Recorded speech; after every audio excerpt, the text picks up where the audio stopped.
Assalamualaikum warahmatullahi wabarakatuh. Kabar gembira buat jamaah yang ada di Cibinong dan sekitarnya. Jangan lupa hadiri kajian, ingat, Sabtu subuh, Ahad subuh di Masjid Al-Ihsan, Majelis Ilmu Al-Ihsan. Dan jangan lupa tonton kajiannya di channel Al-Ihsan. Subscribe, like, share, dan komen. Assalamualaikum warahmatullahi wabarakatuh. Waalaikumsalam warahmatullahi wabarakatuh. Alhamdulillahilladzi hadana li hadza wa ma kunna linahtadiya laula an hadanallah. Asyhadu an la ilaha illallah wahdahu la syarika lah wa asyhadu anna Muhammadan abduhu wa rasuluhu la nabiyya ba'dah. Allahumma shalli wa sallim wa barik wa karim wa tahannan wa tafaddal wa takarram ala sayyidina wa maulana Muhammad wa ala alihi wa ashabihi wa azwajihi wa dhurriyyatihi wa atba'i ila yaumiddin. Amma ba'du, subhanak la ilma lana illa ma 'allamtana innaka antal alimul hakim wa ma as'alukum alaihi ajra in ajriya illa 'ala Allahi alladzi fatarani rabbil alamin. Syukur kehadirat Allah Subhanahu wa taala, kita dipilih oleh Allah Subhanahu wa taala untuk duduk dalam taman-taman surga. Semoga dengan dipilihnya kita, Allah Subhanahu wa taala pun juga akan masukkan kita ke dalam surga yang abadi besok di hari kiamat. Amin ya rabbal alamin. Kita lanjutkan kajian kita terakhir itu tentang muka. Tangan atau muka ya? Terakhir itu muka tuh. Saya pernah bahas tentang masalah muka. Tangan di halaman 24. Ya. Di halaman 24. Membasuh tangan, masih masalah wudhu ini Pak. Udah ya? Oh sawal. Berarti sekarang kepala. Halaman 26. Sekarang telinga. Berarti halaman 20, maklum ya ini. Halaman 28 berarti ya. Ya, halaman 28 Pak sekarang. Mengusap kedua telinga untuk wudhu. Bapak nanti silahkan kalau ada yang mau ada pertanyaan, baik tentang tema kajian kita ataupun di luar dari tema kajian kita persilahkan ya. Cuma pembahasan kita pada siang hari ini adalah mengusap kedua telinga. Bismillahirrahmanirrahim. Sunnah-sunnah ketika mengusap kedua telinga. Pertama, telinga itu dilakukan secara bersamaan. Mengusap kedua telinga itu secara bersamaan dengan cara mengusapkan jari telunjuk dari lubang telinga mengikuti alur lipatan telinga dan mengusapkan ibu jari di belakang telinga dari bagian bawah ke arah atas. Lalu jalankan kedua jari tersebut secara bersama. Lakukan hal ini sebanyak 3 kali. Dari Abdullah bin Zaid radhiyallahu taala anhu menyebutkan, annahu ra'a Rasulullah sallallahu alaihi wasallam yatawaddau fa akhadha li udhunaihi ma'an khilafal ma'il ladzi akhadha li ra'sihi.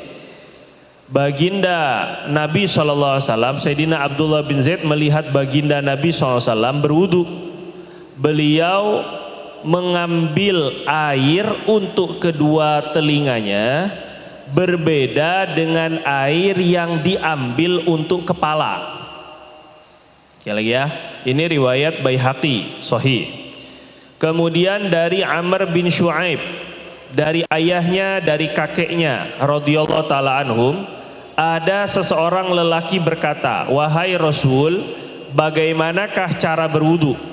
Maka baginda beliau meminta air dalam suatu bejana, kemudian wa adkhala isba'aihi sabbahataini fi udhunaihi wa masaha bihi bi ibhamaihi ala zahiri udhunaihi wa bisabbahataini batina udhunaihi. Baginda memasukkan kedua jarinya, yakni kedua jari telunjuk di kedua telinganya. dan mengusapkan kedua ibu jarinya di bahagian belakang telinga, sedangkan mengusapkan kedua telunjuk di bahagian dalam telinga. Ini atau bagian depan telinga. Hadis riwayat Abu Dawud nomor 135 sahih li ghairihi. Pertama begini Pak, di dalam wudu itu justru malah telinga adalah anggota yang paling banyak kena air. Kalau mengamalkan sunnah-sunnahnya, maka anggota wudhu yang paling banyak kena air justru telinga. Dari mulai muka, kita membasuh muka disunahkan untuk melebihkan. Ketika melebihkan bahagian muka, telinga kena. Kalau muka kena 3, berarti saat membasuh muka telinga kena 3 sudah. Kemudian saat mengusap ke kepala, ini pun juga kemarin tata caranya mungkin sudah diajarkan oleh Ustaz Syawal. 2 ibu jari ditempel di pelipis, kemudian jari yang lainnya, ibu jari ditempel di pelipis ini, kemudian jari lainnya agak renggang, diputar ibu jarinya, acuannya ibu jari ya, muter ke belakang sampai ke tengkuk, sampai ke leher belakang, terus dimajuin ke depan lagi. Kalau menggunakan cara yang sunnah seperti ini, jadi maka telinga kena lagi dia 3 usapan lagi, berarti telinga udah kena 6 gitu ya Pak ya. Kemudian nanti telinga kena lagi usus telinga, berarti sudah 3 kali 4, 3 kali lagi usus telinga, seperti yang akan kita jelaskan itu. 2 jari kita, yaitu jari telunjuk dengan ibu jari, detail sekali. Sahabat meriwayatkan itu, Nabi itu detail sekali. 2 ibu jari dan juga jari telunjuk diusapkan di depan dan ibu jari dari belakang. Ini kena 3 lagi, berarti telinga sudah kena 12. Kemudian nanti khusus untuk lubang telinga, khusus 3, berarti telinga kena 15. Bisa dipahami ya Pak sampai sini ya? Telinga ini paling banyak kenapa? Karena apapun yang haram diucap, haram didengar. Ini kaidah dari Imam Ghazali ini dalam kitab Ihya Ulumuddin. Apa saja yang haram diomongin berarti haram didengerin. Kalau untuk gibahnya, Bapak nggak gibah, cuma ngikut bareng nemenin doang, misalnya, biar tambah rame aja kan. Dengerinnya itu udah dosa. Kita haram berdusta, tahu kalau perkataan itu dusta, didengerin dosa. Kita haram mencaci maki, mendengarkannya dengan sengaja dosa. Apa yang haram diucap, haram didengar.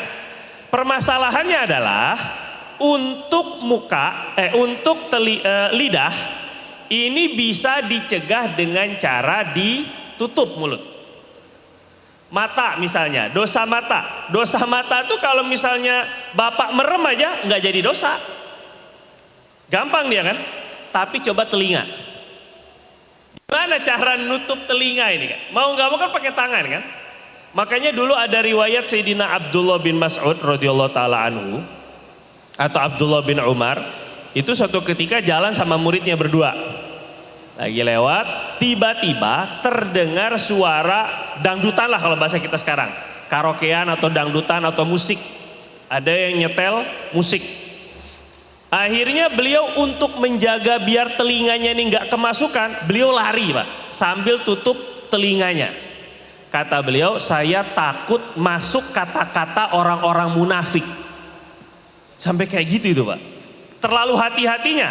Walaupun kata ulama ini tidak menunjukkan keharaman musik, cuma kekhawatirannya takut kita yang namanya musik Pak, itu terngiang-ngiang kadang-kadang sampai kalau lagi makan, apalagi kalau sekarang zaman TikTok dan sebagainya, Allahu Akbar, itu nyanyiannya nggak sengaja kedengeran, nggak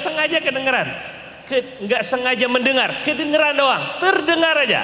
Itu bisa keulang sendiri kok, terngiang-ngiang sendiri, akhirnya nyanyi sendiri gitu. Itu gara-gara sering dengar. Akhirnya beliau ini menjaga pendengarannya dengan tutup telinga terus kabur, lari sejauh-jauhnya. Saking takutnya di dalam hatinya masuk perkataan-perkataan yang tidak benar. Itu sahabat. Nah maka wajar kalau telinga diusap beberapa kali. Wajar Pak. Karena ngejaganya susah. Telinga ini susah sekali. Ngomong itu dengerin itu susah. Nah maka sebagaimana menjaganya ini sulit, maka kita bersihkan telinga dengan air wudhu itu 15 kali, khususnya kalau mau sholat. Kemudian di hadis yang pertama ini ya, di hadis yang pertama itu Sayyidina Abdullah bin Zaid, sahabat Nabi ini yang beberapa kali namanya disebutkan. Ini hadisnya sebenarnya agak panjang, saya potong-potong begitu ya, karena pembahasannya tentang wudhu. Riwayatnya saya potong-potong, ketika telinga saya sebutin lagi riwayat dengan telinganya, masalah telinganya. Jadi di situ ada bahasa begini. Nabi SAW menurut Sayyidina Abdullah bin Zaid, Nabi itu ketika mengusap telinga, air yang dipakai berbeda dengan air yang dipakai untuk kepala. Kenapa ada bahasa riwayat kayak begini? Karena ada pendapat kedua bahwa telinga ini bukan anggota wudhu. Pendapat yang kedua ini dianut oleh sebahagian sahabat. Di antaranya dijadikan sebagai pendapat mazhab Hanafi. Begini Pak, telinga ini sebenarnya apakah anggota tersendiri dari kepala atau telinga ini bahagian dari kepala? Kalau telinga adalah bahagian dari kepala, berarti telinga nggak usah diusap khusus, karena yang tujuannya adalah mengusap kepala. Ketika mengusap kepala, otomatis telinga kena. Jelas ya Pak ya? Tapi kalau dikatakan bahwa telinga itu khusus anggota tersendiri, maka setelah mengusap kepala, mengusap lagi telinga, karena dia anggota tersendiri. Nah disinilah ada perbedaan pendapat ulama. Menurut mazhab Hanafi, mengusap telinga itu sudah inten masuk dalam kepala, sudah masuk di dalam kepala. Al-udhunani minar ro'si. Ada sebuah hadis Nabi bilang, dua telinga itu bahagian dari kepala. Jadi nggak usah mengusap telinga khusus, cukup mengusap kepala, telinga kena. Ini diambil mazhab Hanafi. Tapi mazhab Hanafi Pak, mengusap kepalanya wajib sepertiga sampai ubun-ubun. Jadi kalau kita mau ikut mazhab Hanafi yang tidak mengusap telinga, maka kepala kita harus kena minimal sepertiga kepala, baru bisa. Nah kita mazhab Syafi'i mengambil hadis ini, dalilnya bahwa telinga adalah anggota tersendiri, berbeda sama kepala, sehingga kepala diusap. Habis itu Nabi mengambil air lagi berbeda dengan air untuk kepala, berarti khusus telinganya, mengusap telinga. Jelas ya Pak ya ini ya. Itu hadis yang pertama. Hadis yang kedua ini lebih ajib. Nabi SAW didatangi oleh seorang laki-laki, padahal nggak dikenal laki-lakinya, nggak terlalu memiliki jabatan, nggak memiliki nama besar, bukan juga orang yang terkenal.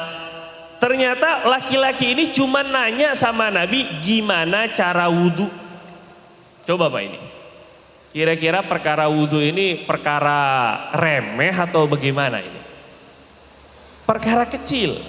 Mestinya Pak, kalau diminta, Bapak sekarang misalnya ini, Bapak biasa ngajar mahasiswa, terus ada yang minta hitungan kali-kalian atau pertambahan atau kurang-kurangan atau cara baca doang. Anak bukan, tetangga bukan, orang nggak dikenal. Pak tolong ajarin saya baca tulis. Bapak biasa ngajarin dosen-dosen mungkin juga.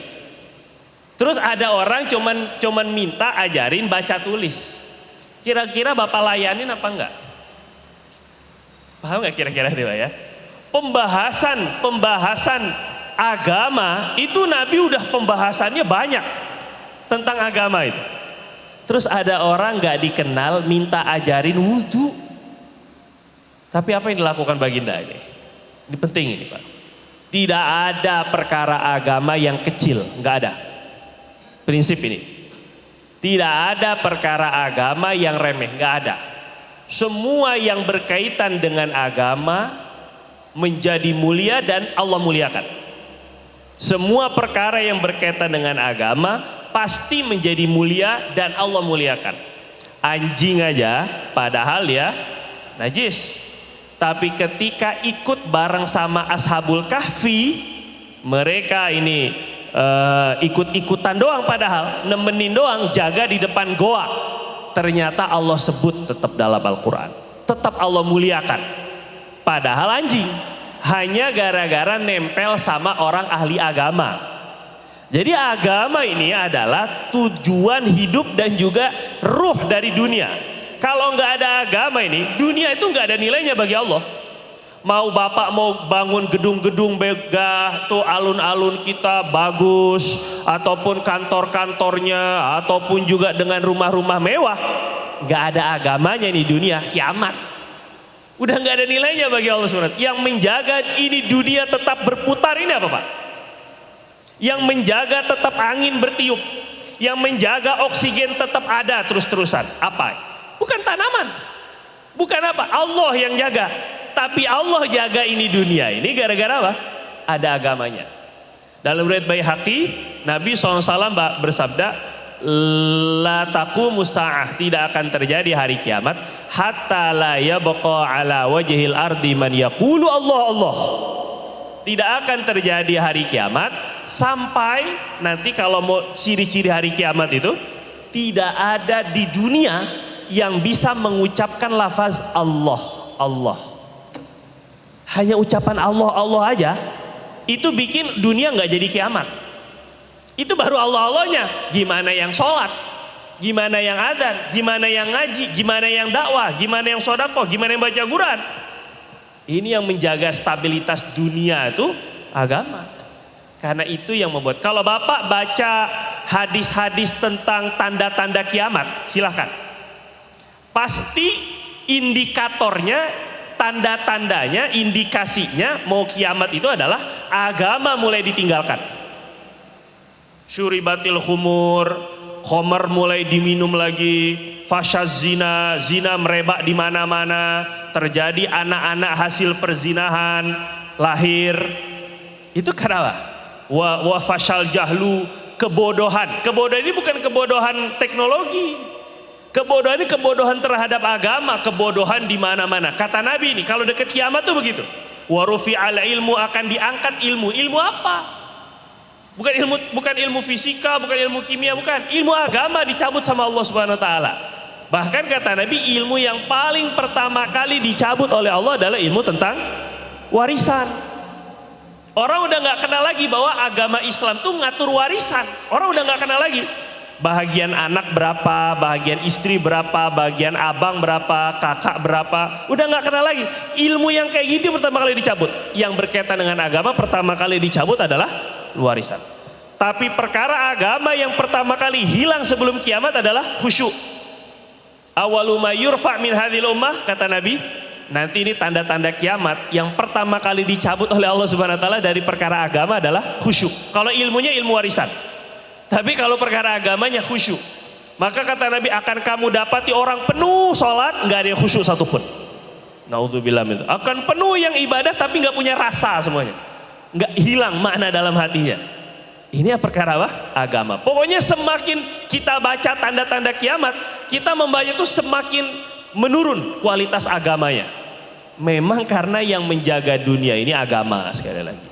Yang menjaga dunia ini. Maka kalau dunia kita mau Allah jaga agama Allah Subhanahu wa taala. In tansurullah yansurkum. Kalau kamu bantu agama Allah, Allah bantu kamu. Dunia akhirat. Ini penting ini ya. Nah, maka yang saya mau ambil adalah Nabi itu Pak. Nabi itu dengan kebesarannya, dengan kehebatannya, dengan keilmuannya. Tapi ada orang datang, Nabi saya tolong ajarin sholat, wudu. Ajarin saya wudu.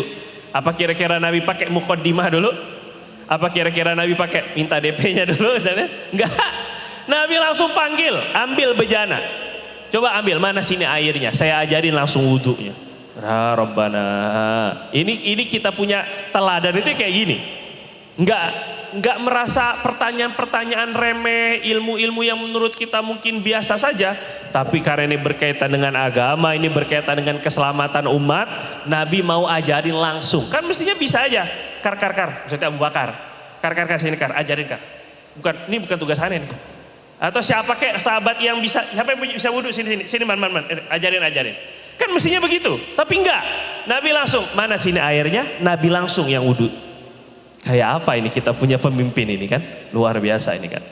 Wadakhala, maka Nabi SAW ajarkan di antara tata cara wudhu yang Nabi perlihatkan kepada orang itu, tadi caranya detail sekali, pakai 2 jari. Jari telunjuk masuk dari mulai lubang. Jari ibu jari mulainya dari belakang. Diusap bersamaan. Ini juga sama ini. Banyak orang kurang paham.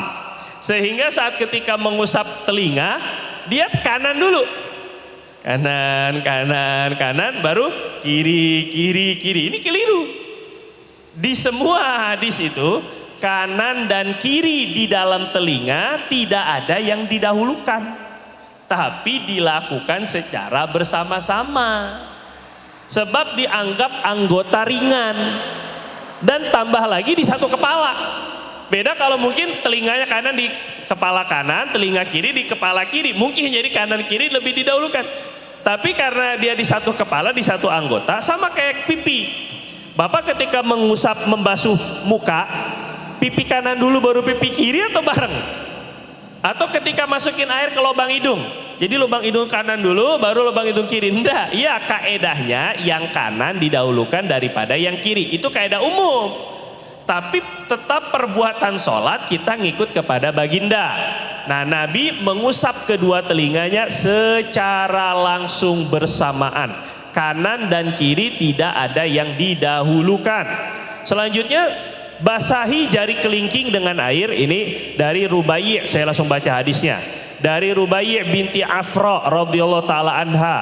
Rubai' binti Afra perempuan pun juga meriwayatkan tentang wudunya Nabi. Tawadda'an Nabi sallallahu alaihi wasallam fa adkhala usbu'ai fi juhrai udhunai. Nabi SAW ketika berwudu, beliau memasukkan kedua ibu jarinya khusus di kedua lubang telinga. Ini jarang diamalin ini Pak. Khusus di lubang telinga. Jadi saat ketika kita sudah mengusap secara bersamaan daun telinganya, khusus lubang. Ambil pakai jari kelingking, karena jari kelingking yang paling memungkinkan kita masukin lubang. Kalau jari ibu jari mana mungkin kita masukkan ke ibu, ini kurang masuk, kurang bersih. Kemudian dari Abi Anas rahimahullah taala berkata, an Utsman radhiyallahu taala anhu tawaddaa bil maqa'i faqal ala urikum wudu'a Rasulullah sallam fatawaddaa salasan. Adapun 3 kalinya itu dalilnya adalah dalil wudu Sayyidina Utsman secara umum. Sayyidina Utsman wudunya 3 kali. Jadi mengusap setelah pertama saat ketika membasuh muka 3 kali, ketika mengusap kepala 3 kali sudah 6, ketika khusus telinga 3 kali. Ini dipraktekin Pak. Berbusa mulut udah jelasinnya, taunya ujung-ujungnya nanti sholat asar wudunya ya kamakana sebagaimana sebelumnya. Ya ilaha illallah. Terus ngapain Bapak capek-capek dengerin aja? Saya bukan topeng monyet, jadi dilihatin aja pertunjukan, bukan. Kita ilmu kita ini untuk kita amalin, itu maksudnya. Qul hal yastawil ladzina ya'lamun wal ladzina la ya'lamun. Kata Allah, coba Muhammad, coba Rasul, lihat, tanya perbedaan, ada nggak perbedaan antara orang yang udah belajar dengan orang yang belum belajar? Kalau wudhu kita sama seperti kita belum belajar wudhu, apa pentingnya ilmu ketika kita pelajari? Maka kita ingin perubahan itu yang sedikit demi sedikit ada dalam ibadah kita semakin lebih baik.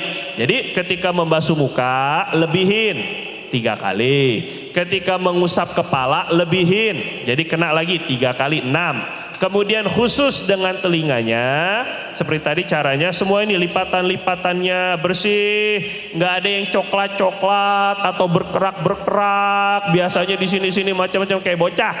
Ini juga bersihin semuanya, ikutin alurnya.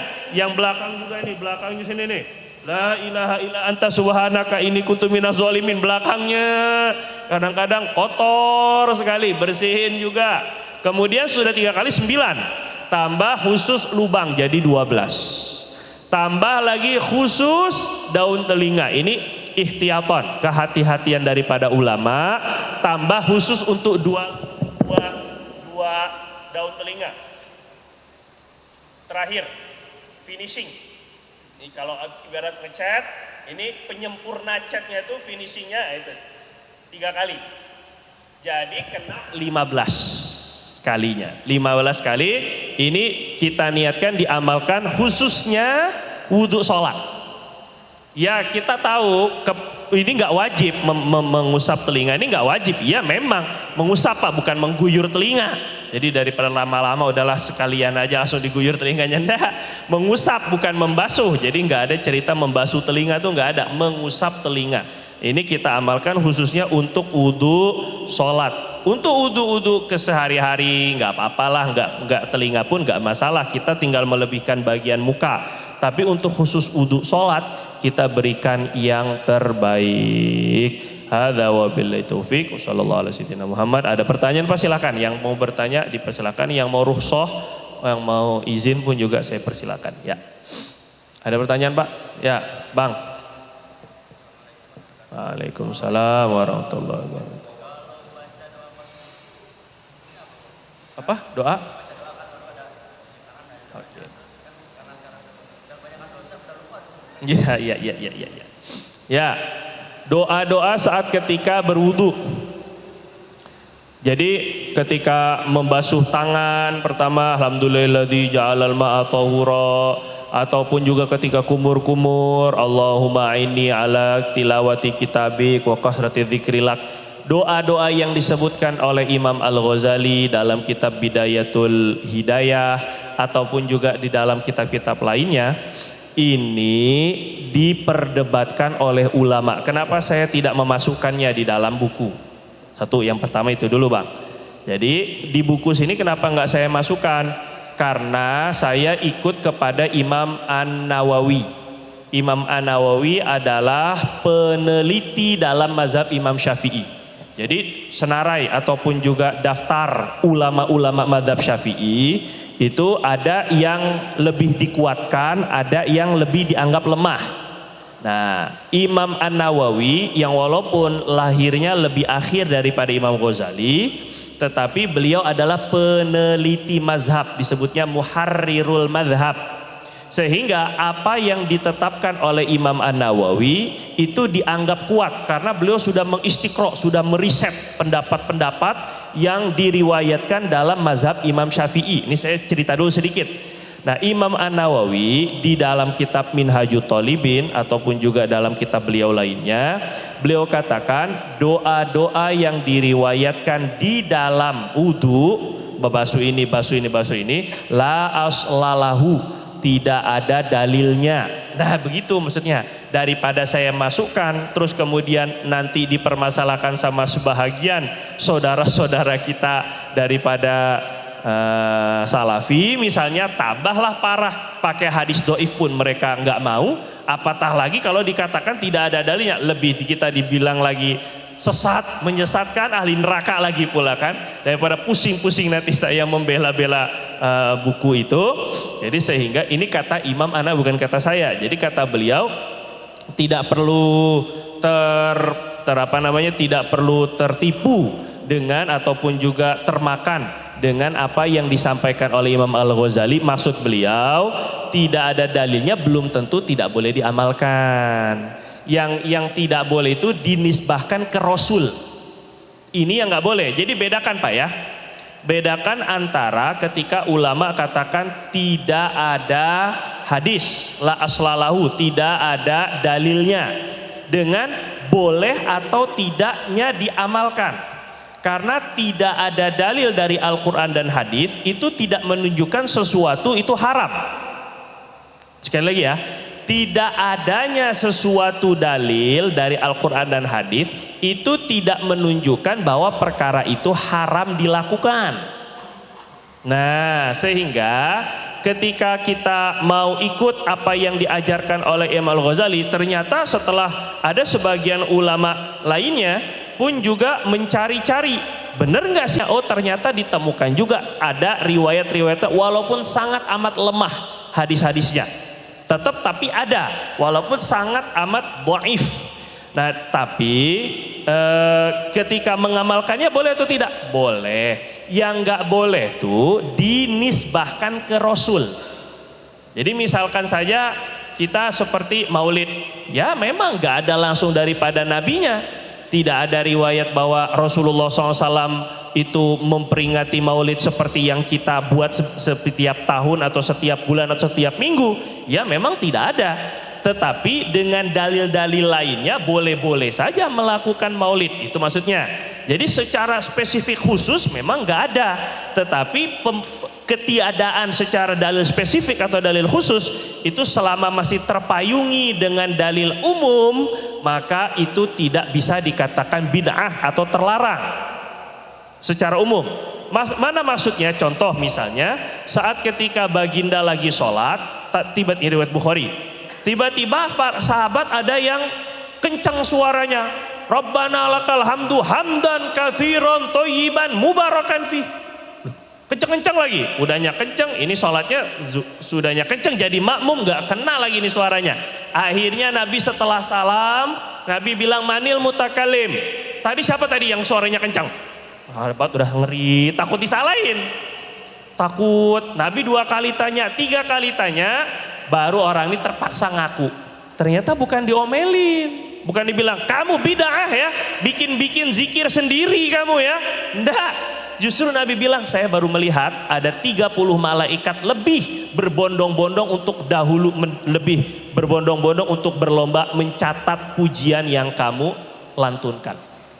Nah dari situ akhirnya ulama boleh-boleh saja menyusun zikir sendiri boleh. Kalaulah nggak dari Nabi sekalipun, doa-doa yang ketika kita wudhu itu boleh dibaca karena bagaimanapun terpayungi dengan tuntutan untuk kita berdoa. Jadi boleh, Bapak nggak hafal sekarang, nih kata-kata Bang Yoyo tadi, saya udah kebanyakan dosa jadi udah nggak hafal. Memang sebelumnya nggak pernah ngapalin juga sama aja, dosa nggak ada dosa pun kalau emang nggak pernah ngapal, memang nggak hafal juga.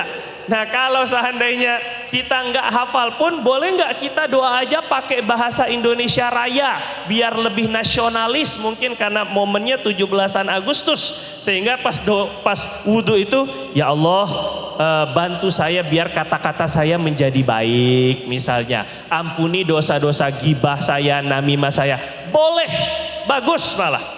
Ya itu maksudnya. Jadi nggak mesti dengan lafaz yang seperti yang diajarkan oleh Imam Ghazali sekalipun nggak masalah. Jadi boleh pakai doa itu pakai bahasa apa saja, satu boleh. Yang kedua tetap terpayungi dengan ud'uni astajib lakum. Allah suruh kita berdoa. Nggak Allah kapan berdoanya? Ya terserah kita. Yang penting Allah udah nyuruh. Mau doa pas wudhu, doa pas sholat, doa pas setelah sholat, doa pas lagi jalan, doa pas lagi naik kendaraan. Yang penting terpayungi dalil umum. Yang nggak boleh bacanya tuh kenceng di WC lagi. Nah itu ada larangannya, larangan untuk kita berzikir di dalam WC. Itu larangan lainnya. Jadi selama tidak terlarang, boleh-boleh saja, bahkan bagus saat ketika kita berwudu itu adalah ibadah, kita sambil berdoa. Dosa-dosa kita diampuni, pun juga doa-doa kita akan lebih cepat diijabah. Saat ketika wudu dosa-dosa kita sedang luntur, maka doa-doa kita pun juga bisa diijabah. Pas basuh muka, ya Allah buatkan saya lebih glowing ya Allah di dunia dan di akhirat. Begitu lebih kurang. Mungkin ibu-ibunya pakai skincare ini nggak cocok, skincare ini nggak cocok, akhirnya tawasul dengan wudu. Kan boleh kita tawasul dengan amal soleh, kan boleh. Ya Allah dengan wudu yang saya lakukan ini ya Allah cerahinlah, paling nggak butak-butak amat nih wajah misalnya, ini kan boleh-boleh aja ini kan. Allahumma bijahi hadal wudu misalnya. atau seperti apalah, buat sendiri boleh selama doanya tidak ada larangan. Maka bagus sekali kita berdoa. Cukup, wallahu taala a'lam. Ya dah setengah. Masih ada 5 menit, setengah doang. Lain. Bab sholat.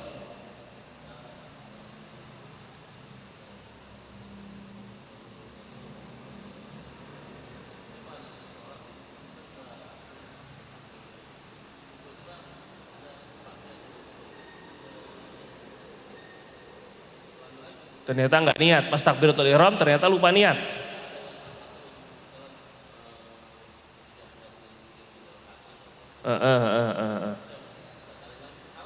Ya, gini, ketika lagi sholat, pertanyaannya, niatnya ada yang kelupa poinnya.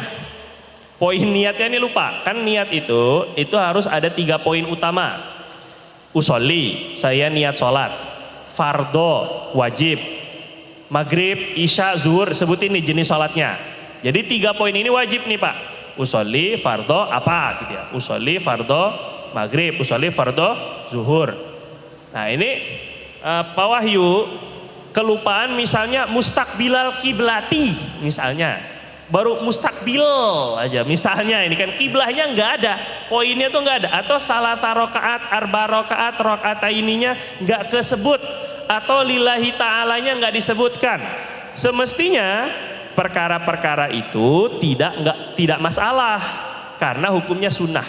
Yang wajib hanya 3, usolli, fardo, maghrib. Usolli, fardo, isya. Kalau jadi makmum tambahin makmuman berarti 4. Kalau jadi imam, imaman. Usolli, fardo, zuhri, makmuman atau imaman. 4 aja. Saya niat sholat wajib zuhur makmum. Itu yang wajibnya. Adapun menyebutkan 3 rakaat menghadap kiblat kemudian lillahi ta'ala, itu hukumnya sunnah. Maka saat ketika kita terlupa perkara-perkara sunnah tadi, nggak boleh kita membatalkan sholat. Jadi tadi kurang lillahi ta'ala, ta'alanya kurang tadi. Akhirnya Bapak niat batalin, hukumnya haram mestinya, karena membatalkan perkara wajib tanpa ada tuntutan hukumnya haram. Batalin sholat wajib nggak ada tuntutan apa-apa, batalin aja, hukumnya haram. Allahu Akbar, udah sholat, lagi sholat tiba-tiba ada yang beli, tiba-tiba ada yang tring Shopee atau apalah misalnya, ini kan aduh nanggung nih gimana ya, udah batalin dulu, haram hukumnya karena nggak mendesak.